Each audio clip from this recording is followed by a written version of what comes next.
What's going on, everybody? David here, back with another video. So today we're going to do reaction video. We have Mark Meadows. We'll do a reaction video to that. It's about 2.5 minutes. And then we're going to look at Stephen Mnuchin's testimony yesterday. We'll watch about a 5-minute clip of that, and we'll react to that as well. But first, if you guys can do me a favor, hit that like button. It does help with the YouTube algorithm. Also, subscribe to the channel. We do daily videos and live streams on the weekends. All right, let's go ahead and get started. All right, let's talk about coming together. You spoke to Nancy Pelosi yesterday, some type of next rescue package. Can you tell us where you're at negotiation-wise? We know we're at that $3.4 trillion. You're at $1+ trillion. She said she was going to cut $1 trillion off her request. What's the latest? Well, she still wants to spend half of the money on bailing out state and local governments. Instead of sending the money to people, she wants to send almost $1 trillion to poorly run Democrat cities across the country. Mark, can I ask you something? Would you actually give money to them and say, hey, this is the earmark. You have to spend it only on this and not on pension plans or on, can you do that? We have proposed that, and actually we've given money for that, over $300 billion exactly for that, to help state and local governments. All right, so I'm going to stop right there. Now, he's saying that they've given over $300 billion. I don't know where that's coming from because, to my knowledge, the CARES Act gave $150 billion, and they said that all that money hasn't been spent yet, and then they're asking for additional money for state and local government. And so the interviewer asked a really good question. Can we just earmark this and say you can only use this for certain things? And the answer is we've already proposed that, I guess. I don't know exactly what's going on, but he's saying that $300 billion, and it kind of threw me off like, wow, $300 billion has already gone to state and local governments. That's not what I've been hearing in the past. So let's go ahead and continue. Make sure they meet the needs of the American people. The president has been very clear on that. And yet it's been the president who continues to reach out over and over and over again. All right. Now, that's interesting, right? He's saying that the president has been the one that's reaching out over and over again. I think he's speaking on behalf of the president. That's why he's saying the president is the only one who's been reaching out. But to my knowledge, and the president has indicated this as well, he has not had any direct conversations with Nancy Pelosi or Chuck Schumer. So it's his surrogates. It's Mark Meadows, Stephen Mnuchin are the ones that are reaching out. So it's not actually the president. So you just have to listen to what they're saying, because some of the stuff that it's kind of misleading, where if I'm listening to that, I'm thinking, oh, okay, the president is in on these negotiations. He's talking to Nancy Pelosi. He's talking to Chuck Schumer. But that is not the case. And that's according to the president. And we agree on a lot of things. Let's go ahead and get a stimulus check into the hands of the American people. Let's do enhanced unemployment. Let's make sure that we have money for education in K through 12. And let's make sure that we have money for small businesses. We agree on all of that. So let's go ahead and put a bill on the floor. Actually, the Senate Republicans are going to do that next week. But all right, so now that's interesting, right? We're talking about the skinny bill. That's what he's talking to, referring to the Republicans are going to do that next week. But he added stimulus checks to that. So we don't know exactly what's in this skinny bill that's coming out, but maybe they did add stimulus checks as of late. But they didn't have it in before. According to the drafts, the stimulus checks weren't in there. Maybe that's something that they added. So that's something that's important to look at. Nancy Pelosi continues to make sure that she stands in the way of not just Republicans and Main Street Americans, but even a lot of her Democrat members are asking her to come back to the table and negotiate in a meaningful way, which she's not. All right, so that everyone wants a stimulus package. Everyone. Or I shouldn't say everyone, but you have people on both sides that want a stimulus package, obviously. People want Nancy Pelosi to come back to the table, and you'll see in the later video one of the Democrats asking for them to negotiate to get back together. So people do want that. Politicians do want that. And so we'll have to see where it goes from here.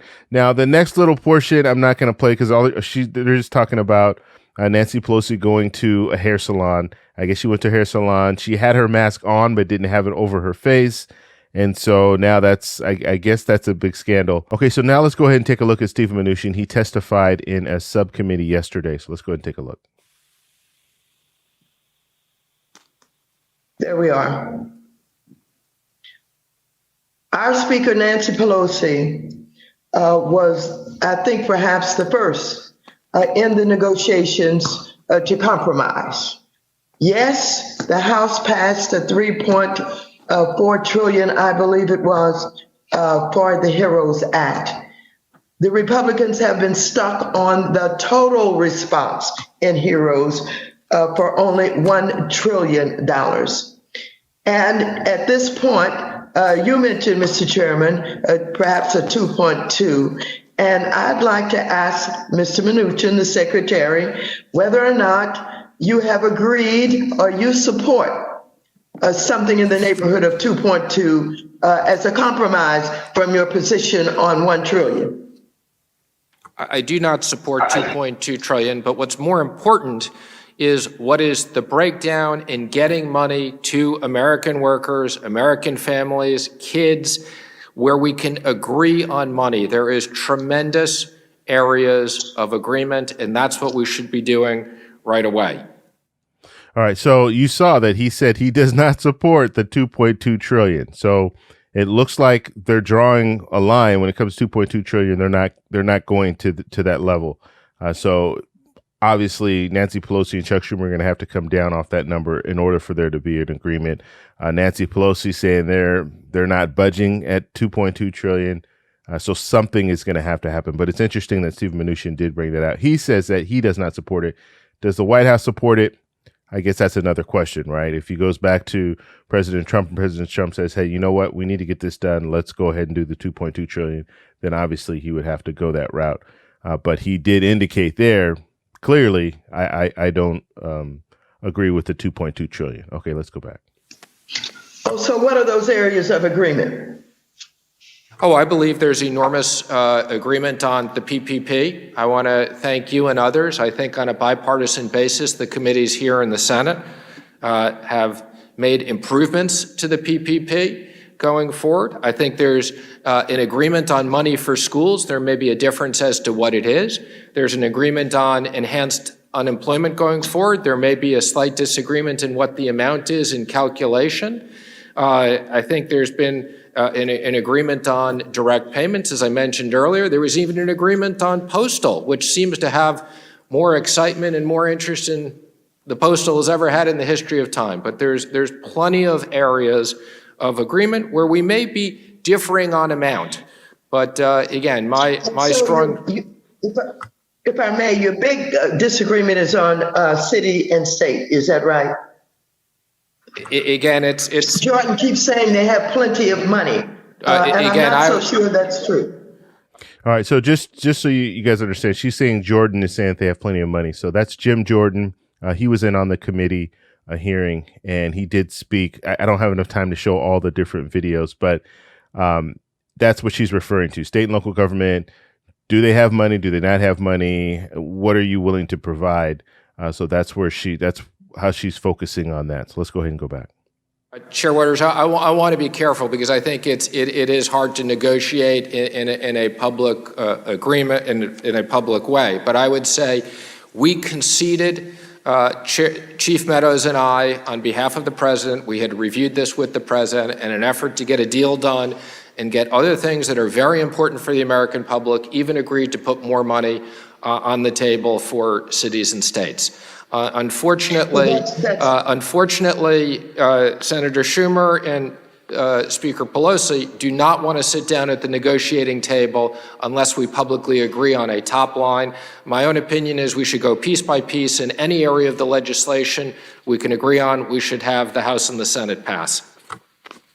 On city and states, there has been some reference to police and fire. And there's a lot of discussion about the funding of police now. Don't you understand, for those people who are worried about the funding for police, as this whole discussion takes place about defunding, that to the degree that you are not agreeing on city and state funding, that you are in essence defunding the police and the fire departments? Now, let me be clear. We are not defunding the police or fire. We gave complete flexibility in the money that every state has.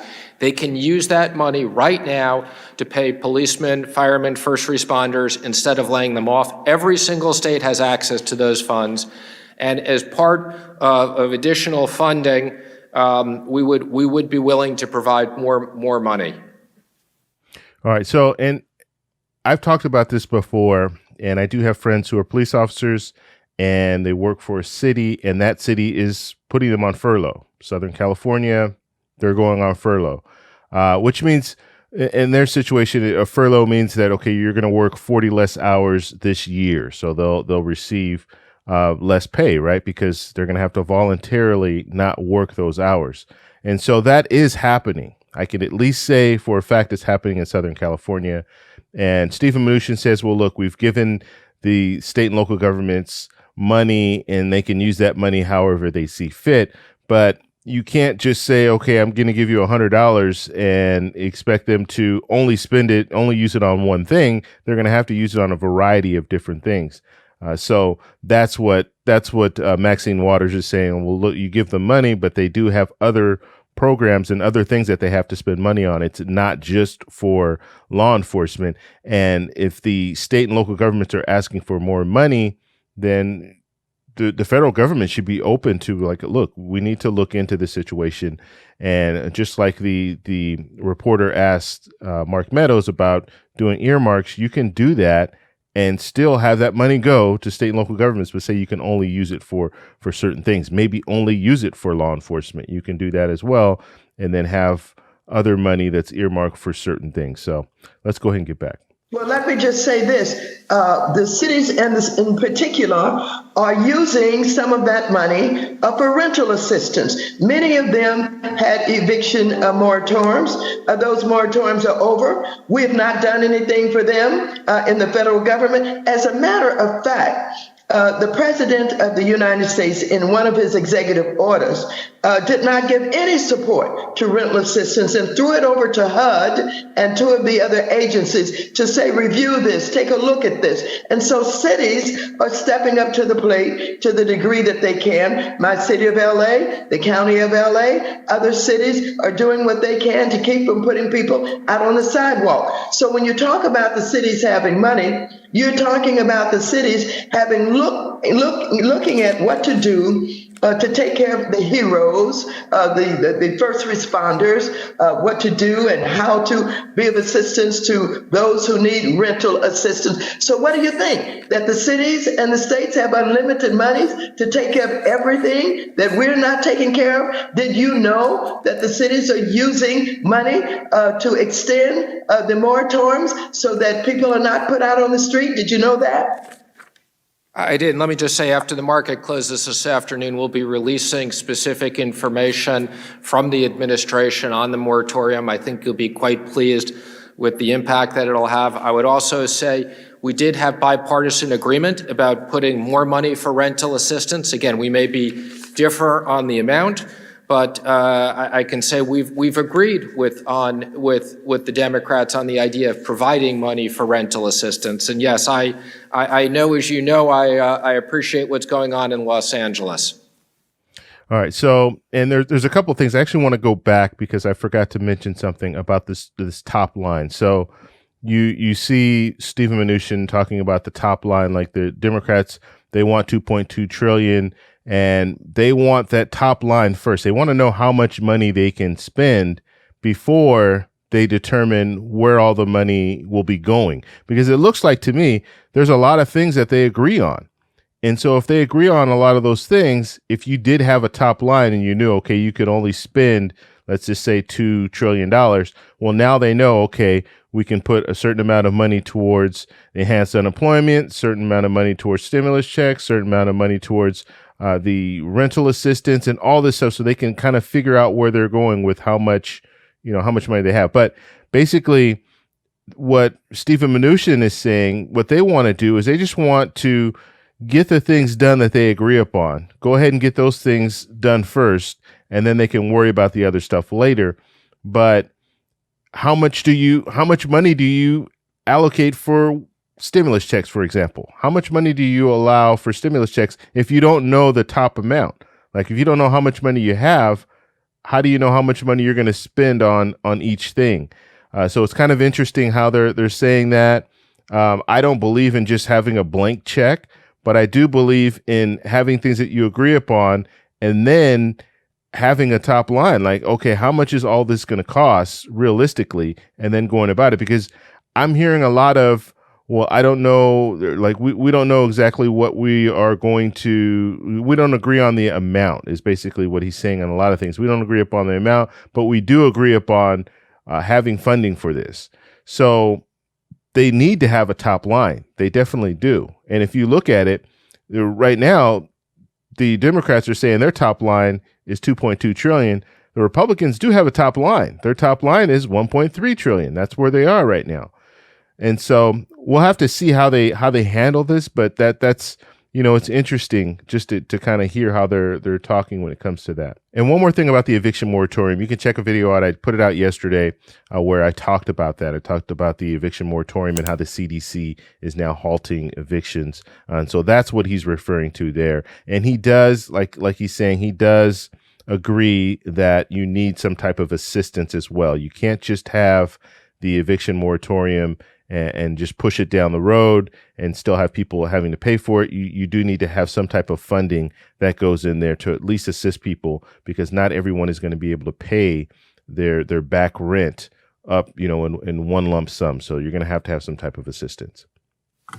Well, thank you so very much. And let me just say that on that rental assistance, and I'm very pleased that you support that, and there may be an agreement forthcoming. But let me just say we put $100 billion in there, and so if the negotiations are talking about $5 billion, $10 billion less, I'm sure you can come together on that. But if you're talking about half of it instead of 100 billion, that's going to be a problem. So I'm hopeful that you're able to move closer to the amount that we placed in the HEROES Act, because I'm absolutely worried about the children and the families and their ability to have a roof over their heads. So go back to the negotiating table. Would you be willing to call my speaker and say you want to go back to the negotiating table today?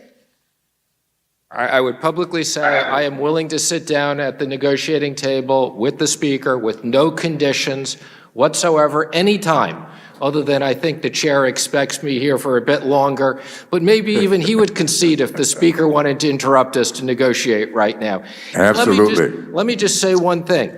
When we ran out of money at the PPP, what did we do? We came back to Congress on a bipartisan basis. More money was agreed to. So. All right. So, and I just want to stop there real quick, because that might be the reason why we're in the situation right now. And I'll just explain a little bit, because you saw him talking about when they needed money for the PPP, they came back, they were able to get an agreement and then move forward. But it's interesting because that whole thing was a situation where they wanted another stimulus package. Nancy Pelosi, Chuck Schumer, they wanted another stimulus package. But what they got was a skinny bill. They got more money for the PPP. And so they did that in good faith, thinking, okay, well, we'll come back to the table and we'll discuss a full stimulus package after that. And so what they did is, instead of doing a full bill, because this was after the CARES Act, this was like a month after the CARES Act, the PPP money ran out. And so it's interesting that, that's the discussion that he brought up, because that was one of the situations where you had a lot of Democrats, politicians, that were upset with Nancy Pelosi for allowing this PPP funding to go through without doing another stimulus package. And so we know exactly what happened. So after, I think it was like April 26th is when the president signed the skinny bill, or the PPP funding. And then after that, that's when Mitch McConnell started to say, what, we're going to wait and see. We're going to wait and see. And they waited until July 27th before something happened as far as another proposal. So you saw from April 26th to July 27th, that's how long it took to present another proposal as far as what the senators wanted, what the Republican senators wanted. Because we know that Nancy Pelosi did act on May 15th. They had the HEROES Act. They approved that, sent that over to the Senate, and nothing happened to that. And so it's kind of a bitter, a bitter situation. And if you're bringing that back up, and that's kind of one of the reasons why they don't want to do a skinny bill now. That's why Nancy Pelosi doesn't want to do anything where we're just going to address certain things, because you address one thing, the PPP money, and then once that's addressed, then you don't want to move forward with some of the other stuff. That's the fear. That's the fear. I happen to think the $100 billion is way too much. That's not what I think we need. But by the way, if we agree on money and we run out quickly, you are all still here for us to come back. So let's start spending money where we can agree to help the American people. Well, I think you're right. There's an opportunity to always come back. It's harder in some cases, but if you don't start out too low, we won't have that problem. And that's funny that she says that, right? So they, the Republicans look like they want to start out lower and then work their way up, whereas the Democrats are saying, you know what, why don't we provide enough money, and then we can if we have enough, then there's no reason to come back to the table. And so it's kind of interesting how they're putting that out there. My whole thing is, look, if you do have more money that's allocated for certain things and you don't spend all that money, then you can always come back to the table and say, okay, we need to redirect that money somewhere else. That's the way that I feel. At least you have enough. And like Maxine Waters is saying, if you have enough money, then you're not going to have to come back to the table and negotiate this same stuff over and over again. So I guess at this point, it's just a strategy. So how do you handle it? Do you just have a certain amount of money and then come back and get more money? Or do you have enough money to pretty much take care of everything? All right, let's go and continue. I'm so pleased that you're willing to go back. I asked her if you were willing to call her and say, let's get back. And I'm not concerned about the hours. I know you work long, hard hours, but this is the kind of thing that if negotiations take 24 hours a day, we got to get it done. The people are hurting, and we can't stimulate the economy unless we have money to spend. The only way to have money to spend is to put a stimulus package out there to supplement the unemployment, so that when they get this money, they don't hold on to it. They put it right back into the economy. They spend the money. So you want to go back in and try to get back in as soon as possible, even today?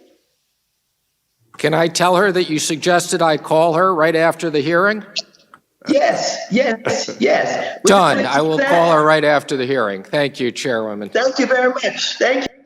All right. So that was the end of that discussion. But it's really interesting just to see, and you see the two sides. Okay, you see Stephen Mnuchin. He seems a little more open to negotiating, and he's not very defensive when it comes down to it. I mean, he will defend in certain situations, but he doesn't come across like, in my opinion, Mark Meadows comes across a little, more rough around the edges. So that's all I have for you guys today. But I want to know, what do you guys think about the interviews? What do you guys think about Steve Mnuchin, Mark Meadows? Do you think that they're going to be able to get this done as far as coming together with Nancy Pelosi and Chuck Schumer? Do you still feel, and this is the way that I feel, do you feel that we need to have more people in the room? We still need to have Mitch McConnell. It would be nice to have the president at least play a role, maybe have some phone conversations or stuff like that with the other side. How do you feel about that? Let me know down below. If you like this video, please give me a thumbs up. Please subscribe for more, and I'll talk to you in the next one. Bye.